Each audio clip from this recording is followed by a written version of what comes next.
कि अहमद इब्न हम्बल रहमतुल्लाह अलैह को अहमद इब्न हम्बल बनाने वाली उनकी माँ है। कहते हैं अम्मा हमारी फजर के वक्त हमें ठंडी रातों में, तारीक रातों में मस्जिद तक छोड़ने जाती थी। अहमद इब्न हम्बल जो इमाम अहले सुन्ना वल जमा है, अल्लाह की कसम ये जो किरदार है उसके पीछे जो तरबियत है ये उनकी वालदा की तरबियत है। माँ अगर फजर से पहले उठे और अपने बच्चे को लेकर के मस्जिद तक पहुँचाए कि बच्चा नमाज पढ़ के आएगा, उसका बच्चा अहमद इब्न हम्बल बन सकता है।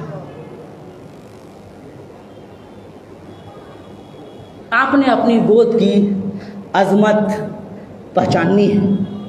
आप जब पहचान जाएंगी कि आप कौन हैं, आपका दुश्मन आपसे घबराएगा, खौफ खाएगा।